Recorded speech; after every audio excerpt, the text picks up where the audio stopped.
Over the past couple of days, there's been quite a bit of professional wrestling news.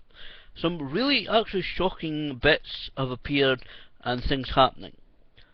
Firstly, although we knew it was coming, Jim Ross has done a deal with Fox Sports, the huge network in the US.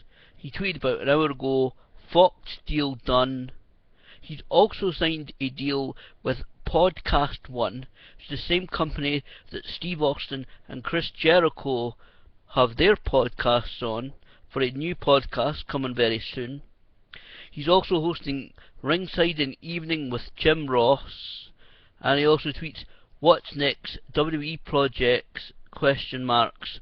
Load the wagon." Jim Ross certainly, after his retirement from WWE, keeping as busy as ever. Now, also in the news, sadly a couple of health issues for wrestling superstars. Firstly, one of the all-time greats, and I watched really the end of his career, the last few years of his career, but a guy called Bobby Eaton, one half at one time of the Midnight Express. He has been reportedly this week listed as being in critical condition.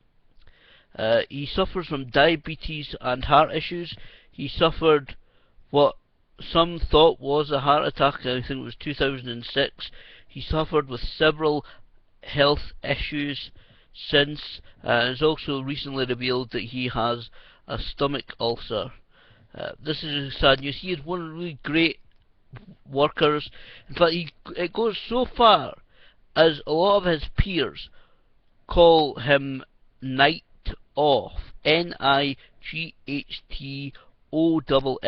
That means when you are wrestling a guy like Bobby Eaton, you don't need to worry. You can work with him, have a great match, because he's known for not hurting his opponents. Also, really serious, quite serious health issues. Former WWE star Rosie. Now, his real name is Matt Anoa'i.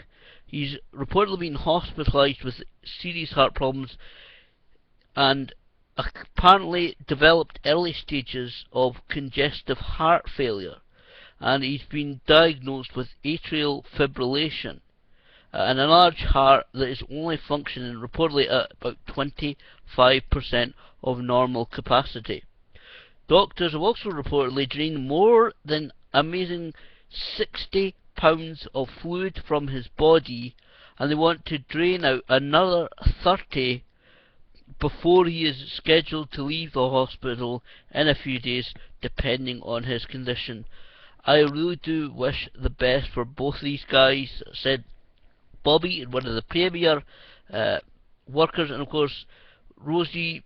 We also, sadly, what happened with Umaga, who sadly passed away from a stroke a few years ago. It would be horrible for the family, of course, to lose another member. Really do hope both of these guys get well soon. Now, also talking of health issues, Hulk Hogan underwent testing by WWE's medical staff to see if it would at all be possible for him to return to the ring. Now, again, according to reports, he did not meet their requirements, and so is not expected to wrestle a match for the company, or maybe even be able to do anything physical at all at upcoming WrestleMania 30. Obviously, WWE would like to see him back. You know, they've got the launch of the WWE Network on the 24th of February, which will happen.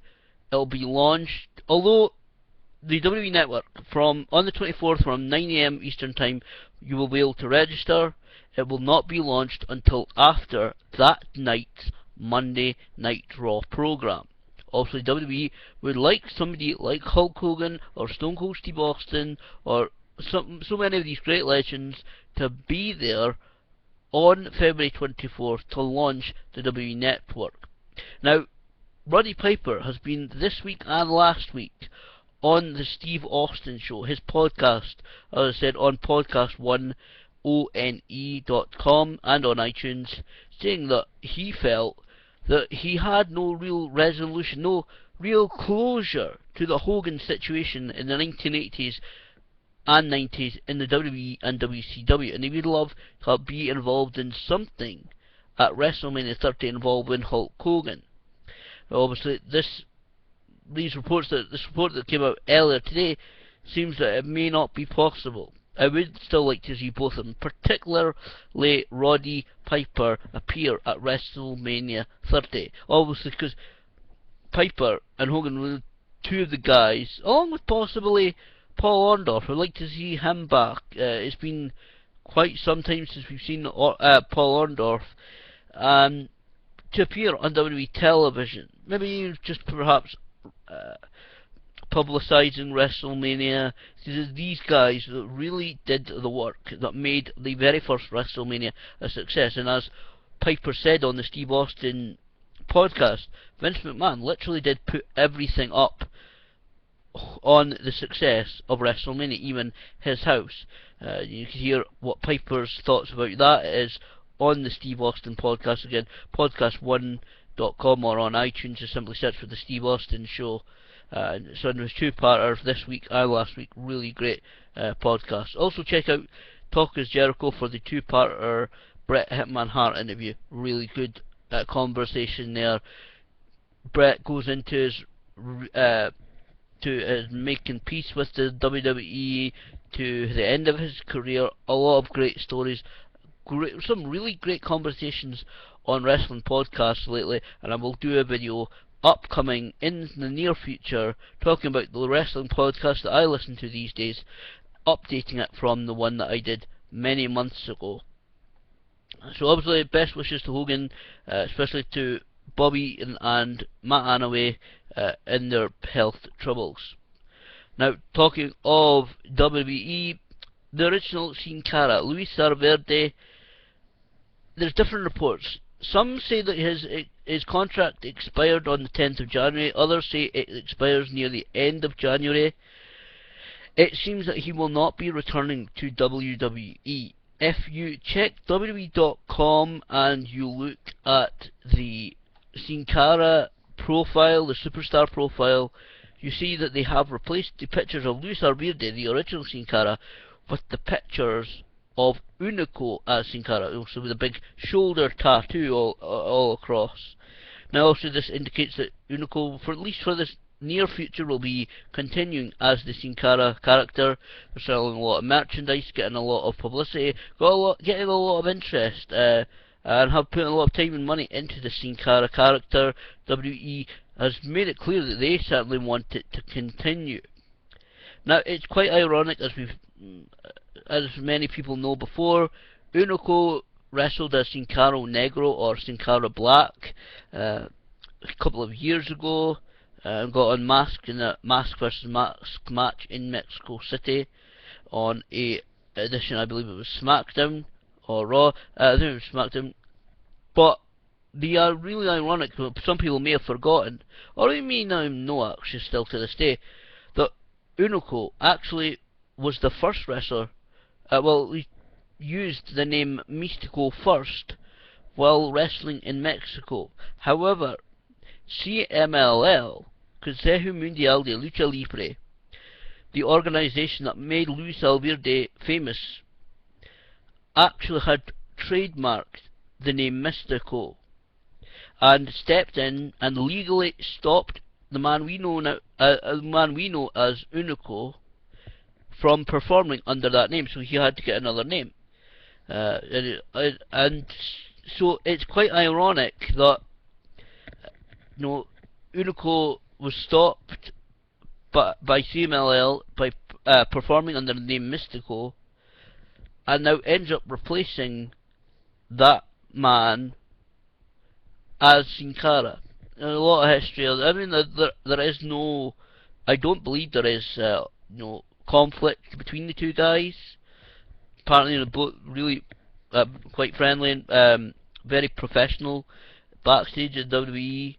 Because obviously there were suggestions where they were doing that storyline that they didn't go on. I don't know what the relationship is entirely, but certainly it's quite ironic. Now, as of As for Alverde, he is confirmed as promoting a show in Mexico on the 2nd of February to celebrate the 1 year anniversary of his Sin Cara gym. WWE have not trademarked the name Sin Cara in Mexico, apparently, so he may perform as Sin Cara. I don't know what WWE's reaction is to that. Now, as to if his or when his contract expires, there are rumours that some people suggesting that he may go into the other major organisation in Mexico called AAA. I don't know whether he will, but AAA would certainly be interested in a guy like Alverde. He is related to a few people in CMLL. He is the brother of wrestlers Astro Boy, Argo, Argenis, and an unspecified member of the Los Mini Psycho Circus is related as well.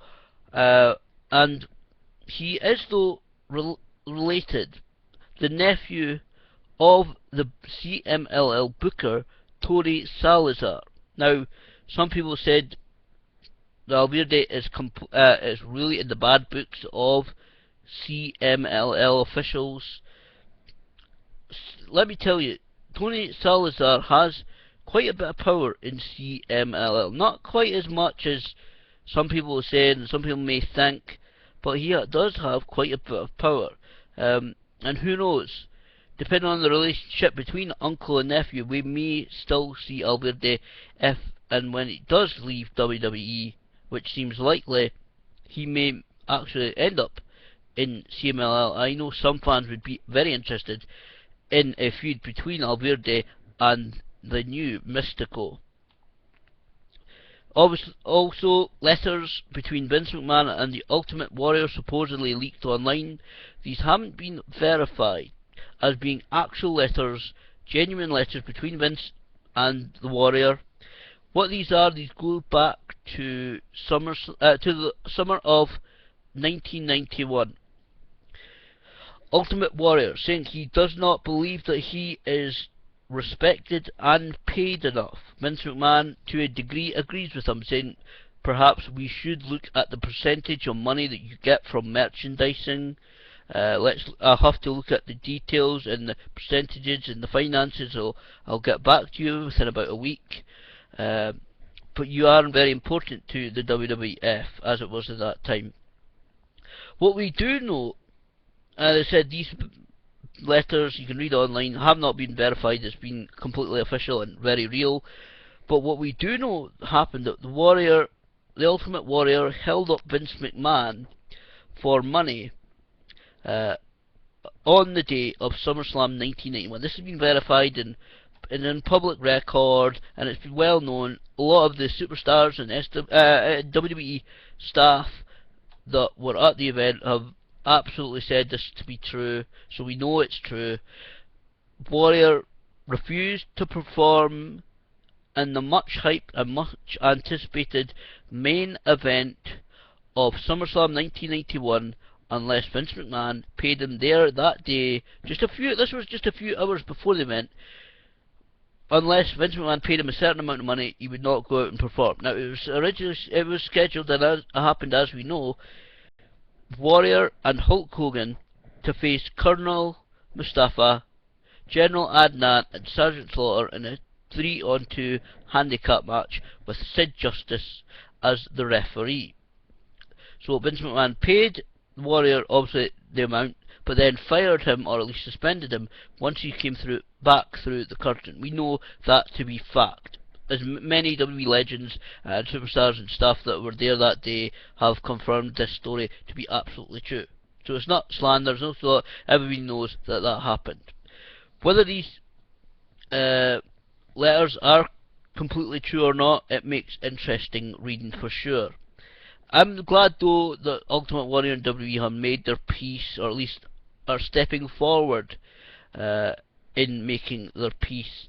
Of course, Ultimate Warrior will be inducted in WWE Hall of Fame class of 2014. Looking forward to seeing that speech and seeing the involvement. Hopefully Warrior will take his place on WrestleMania. Every year WrestleMania they do the presentation of the class for the Hall of Fame. You know, they bring them out, they announce the names, they give them, everybody gives them a big cheer. I really do hope Warrior doesn't do something like appear on the accept the induction and then disappear for the ceremony on WrestleMania. I really do hope he does actually appear during WrestleMania. Now, firstly, this weekend, lastly, this can all be tied in one go actually. This weekend, the Royal Rumble match will take place. Now, the panel, the superstar panel, will be the Nature Boy Ric Flair, the Heartbreak Kid Shawn Michaels, and the winner of the very first Royal Rumble match, Hacksaw Jim Duggan. Now, Duggan confirmed on Twitter that the cast of WWE Legends House, one of the original programming on the upcoming WWE network, were in Orlando to film extra scenes for the show last week. One of the places they visited actually was the Performance Center. A couple of people tweeted that they were seen right there. Obviously, it's kind of a reunion thing. Legends House was filmed 2 years ago in the summer of 2012. So before Roddy Piper came to Scotland shortly after, wasn't able to say anything much about the show because it was expected to air very shortly, and they were told, there weren't certain things they were not allowed to talk about because they didn't want people to ruin the show. I'm really looking forward to seeing Legends House once the WWE Network hits the UK. The trailer that's on the YouTube channel, I've said before, looks interesting to me. Certainly Roddy Piper, Braveheart, and I mean the film, not the local SWE, Scottish Wrestling Entertainment Wrestler, looks really interesting. He's got the painted face, much as he did before in the WWE. It looks a really good event. Now, the Royal Rumble itself, the matches made for this event so far, the Rumble kickoff show will be Cody Rhodes and Goldust defending the WWE Tag Team Championship against the New Age Outlaws, the Road Dogg and Billy Gunn. Matches set for the main pay-per-view is Daniel Bryan versus Bray Wyatt, The Big Show versus Brock Lesnar. Randy Orton will defend the WWE World Heavyweight Championship against John Cena. And in that match, the winner will only be declared by pinfall or submission only. And of course, the Royal Rumble match itself, 30 superstars vying for a WWE World Heavyweight Championship match at WrestleMania 30, April 6th, New Orleans, Louisiana. The participants in the Royal Rumble match so far are CM Punk, who, Director of Operations Kane, declared will enter at number 1, Batista, Alberto Del Rio, Big E Langston, The Miz, R-Truth, Xavier Woods, Kofi Kingston, Cody Rhodes, Goldust, Rey Mysterio, Fandango, Roman Reigns, Seth Rollins, Dean Ambrose, Eric Rowan, Luke Harper, Damien Sandow, and Jimmy and Jey Uso. And congratulations to Jimmy Uso, who got married to Naomi this week. Really looking forward to the Royal Rumble. It's one of my favourite events of the year, unmissable I think this year. WrestleMania 30 is going to be a top show. This is actually going to be a huge week of wrestling. On Saturday I will be here in Dundee at the Ardler Complex for Scottish Wrestling Entertainment's event. It's called Uprising. It's going to be a huge event. Matches include Mr. News and the returning Stephen Magners versus the Syndicate, Kevin Williams and Charles Phoenix. Mr. News and Stephen Magners must win so that Mr. News gets his job back. Debbie Sharp versus Sami Zayn. Joe Hendry versus the Jackal J. Costello. Plus Damien O'Connor versus All Night Ian Ambrose. And many more SW roster members will be there, like Scotty Riccio. It's going to be a fantastic event. I'm really looking forward to this upcoming week. As I said, Scottish Wrestling Entertainment, the Royal on Saturday, the Royal Rumble on Sunday, and on Thursday, this coming Thursday, TNA Live in Glasgow. My first TNA show, my first American company show. It's going to be fantastic. Really looking forward to it.